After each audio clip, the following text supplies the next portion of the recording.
Hi, my name's Liv, I'm 24 and I'm chronically ill. I decided I wanted to start doing a YouTube, so I'm going to set up my TPN and have a little chat with you. Kind of like a get ready, but instead I'm making my dinner. But instead of dinner, it's TPN and it's going through my heart. Anyway, stay with me and I'm going to set this up. It's a bit new for me. Normally I do lives. You may know me from TikTok or Instagram. Yeah, but I've been wanting to do a YouTube purely because there's a lot of subjects that I think need awareness and that I'd like to talk about. And I don't really have like the time frame to be able to do that on TikTok. So like I said, my name is Liv. I'm 24 and I can't eat and I can't drink anything.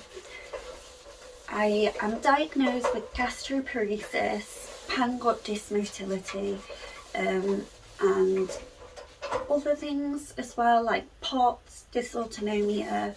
I had nutcracker syndrome, but the main issue I have really is visceral neuropathy, which is a rare disease and it affects my nerves.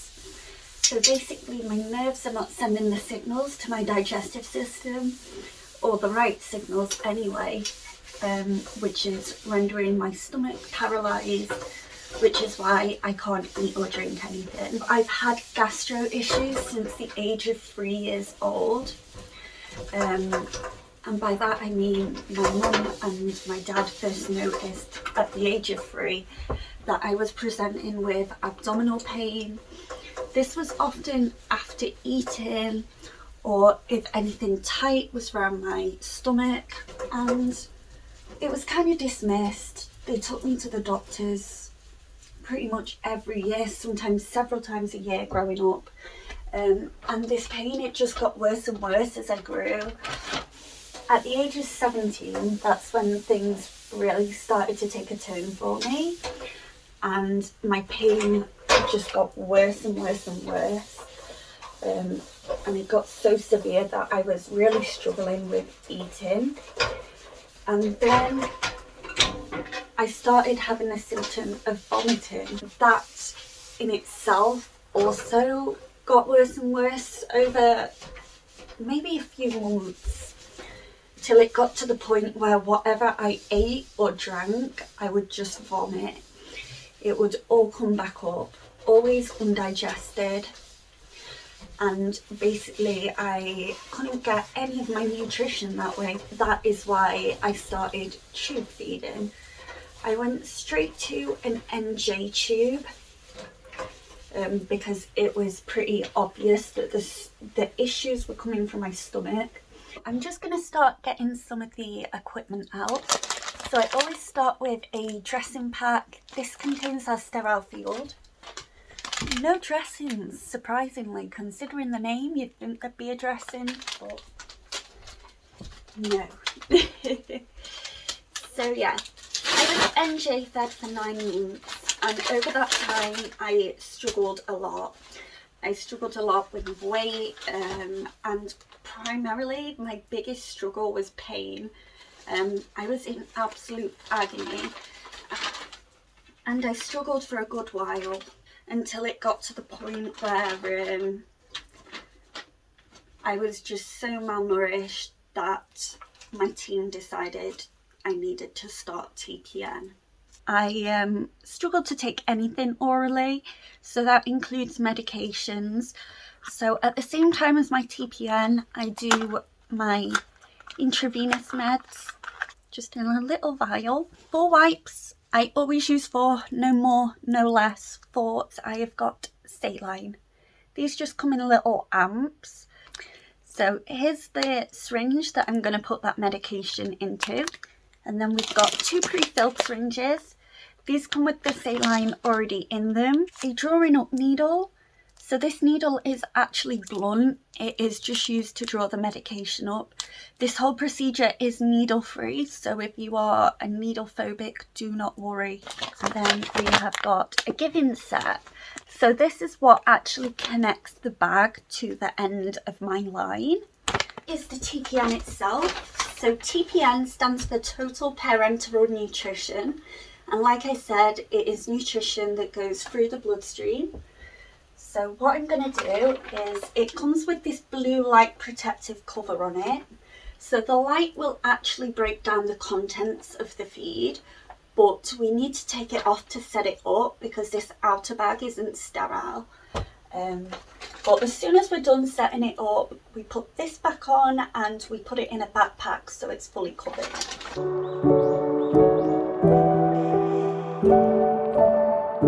So this is a bag of nutrition. So this whole bag is my dinner. I will have 2 litres over 12 hours and it's all going through this line. I do 12 hours on, 12 hours off, and I run the bag every single night. Inside it, it's got electrolytes, glucose, vitamins, fluids, basically all the calories that I need for me.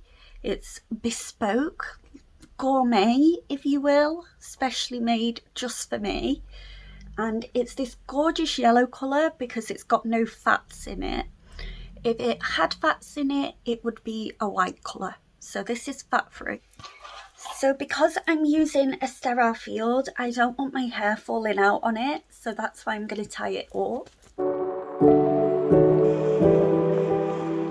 So the last step is I'm going to get my pyjamas on because I am stuck in whatever clothes I put on. And I thought I would show you my Hickman line. So basically this tube goes into my heart and provides long-term access to my bloodstream. Like I said, I get all my nutrition through here, all my hydration through here. I get meds and I also have blood taken out of here. So it does quite a lot for a little line. Here's a little close-up of it. Right, I'm just going to wash my hands and then we can start setting the TPN up. I'm just going to pop on an apron.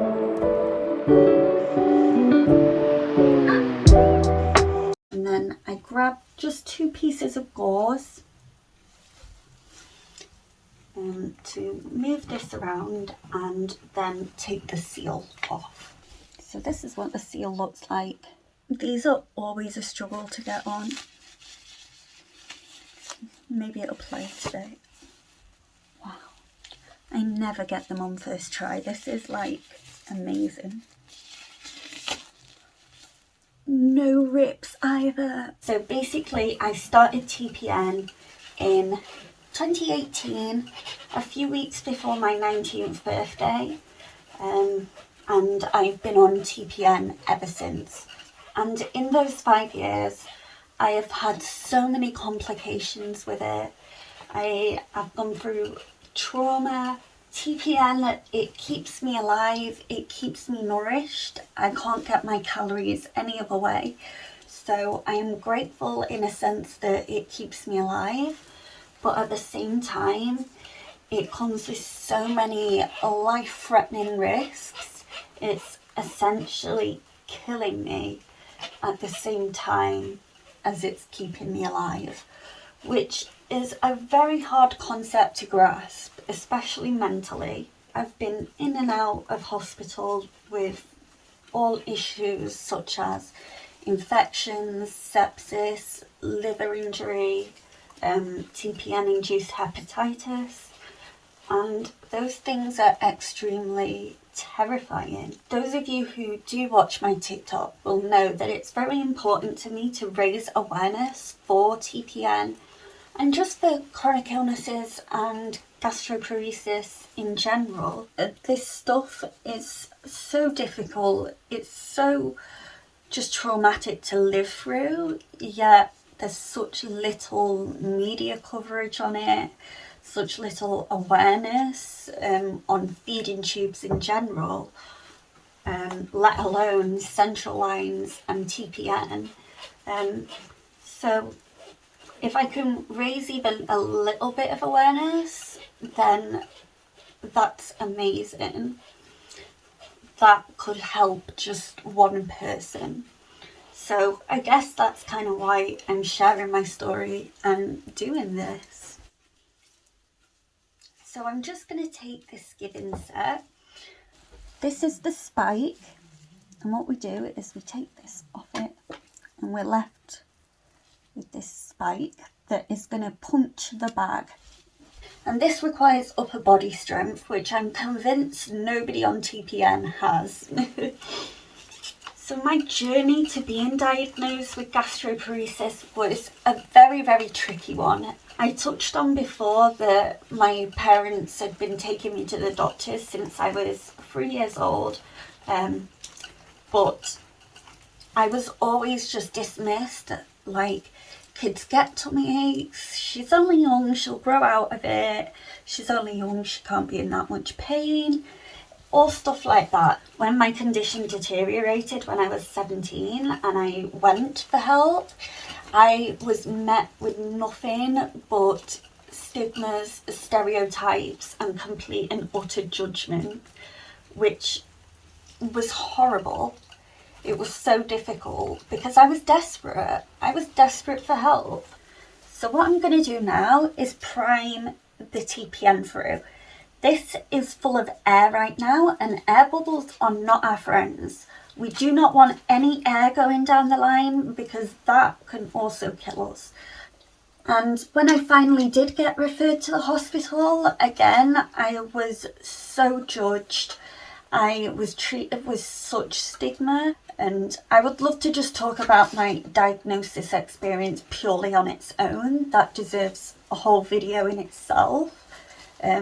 Because it was so difficult, and I know I am not the only person who's experienced that sort of judgment, which is so disheartening.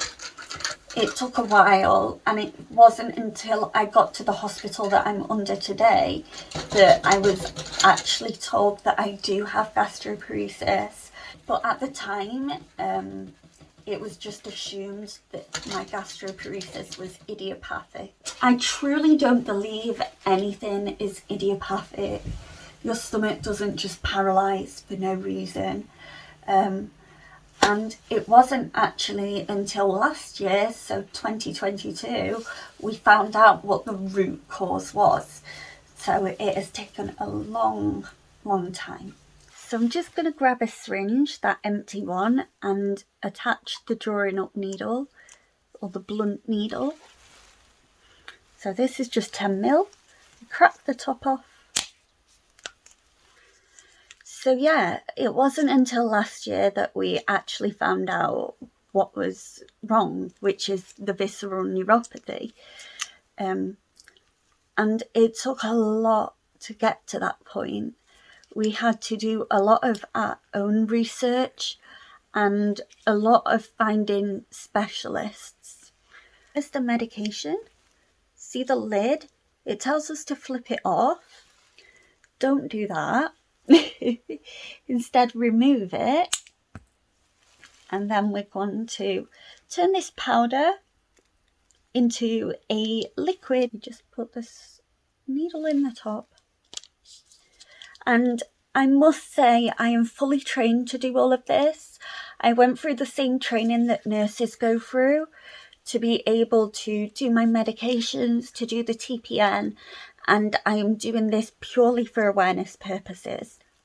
So yeah, in 2021, we found a vascular professor because we were querying MALS, which is a vascular compression. And during the test they do to check for MALS, they found out I had nutcracker syndrome and that I had SMA syndrome. In 2022, I had surgery to repair my nutcracker syndrome, which is a compression of the left kidney vein. So basically, this is the vein. It was squished like that, and blood wasn't flowing into the kidney. There was very limited blood flow. So I had the surgery to remove the compression, put in a prosthetic vein, and therefore relieve me of the nutcracker syndrome. But during the surgery, they took a full thickness bowel biopsy. They thought they would test for more of the rarest stuff, and on these tests they found out that I had visceral neuropathy, which they are saying now is the root cause of my issues. I'm still waiting to find out really what that means for me.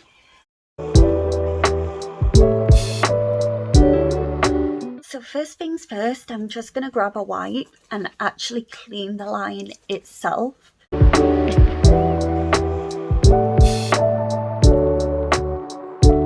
So this procedure is a sterile procedure.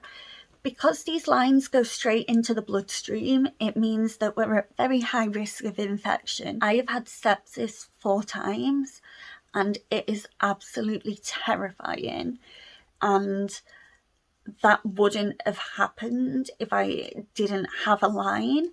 So line cleanliness is extremely important to me. The line has got this little green hat on it. I'm going to take its hat off, and inside you can see it's got antiseptic. And this end is called a bionector, and what it is like a 2-way flow thingy. That was the medical term, in case you couldn't tell. Very scientific. A thingy. Basically what it does is it stops anything from going in and any blood from coming out unless it's been accessed. So before accessing it, we're going to scrub this little black bit that you see. As well as my physical health, I struggle a lot with my mental health. My main struggles really are anxiety, OCD and PTSD, and it's hurt my little mind.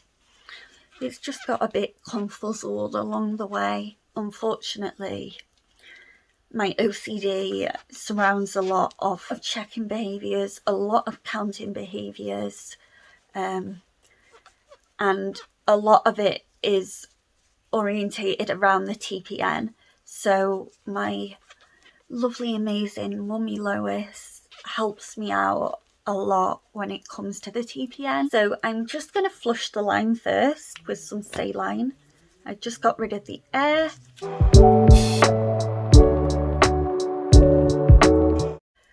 And the first flush is to check that there's nothing left in the line, that there's no blockage, no pain, no issues. If there was, then we wouldn't be able to use the line. So here's the medication.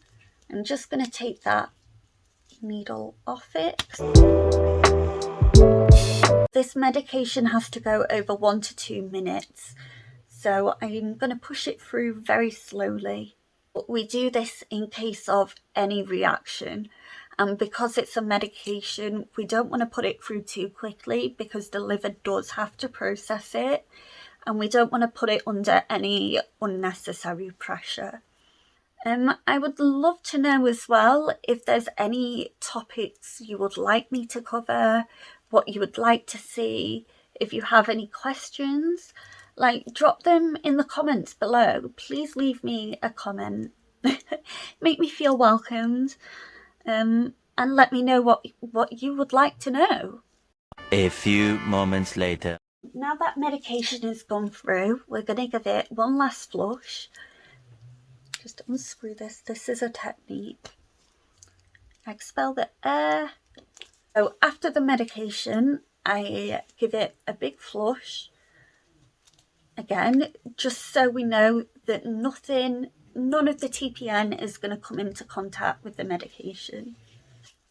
It is all ready to be connected, and my mum will come and help me with the connection because I struggle with that bit. Like I was saying, I have OCD, which makes some parts really difficult, and connecting it is one of those difficult parts. This is Mummy Lois. Hi, everyone from TikTok knows Mummy Lois. We all know Mummy Lois. She helps out. She's the bestest in the world, really. Just get my gloves on. Your matching fits. Ta-da.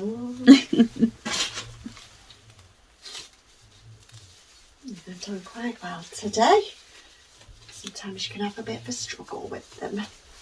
Yeah, I had a good day. It's because it's on camera. Because I was going to say, look at the struggle, and then the next minute the gloves went on like a like a glove. It fit like a glove. Normally they're like, you know, back to front. You've got holes in the them. holy gloves. Not. Yeah. They can be a nightmare, gloves. Especially if you're in a rush. Yeah, that's when they... Like a printer. Gloves are like printers. They are. They sense. They do sense They it. are alive. So this is just connecting. There you go. I'm just going to unclamp it.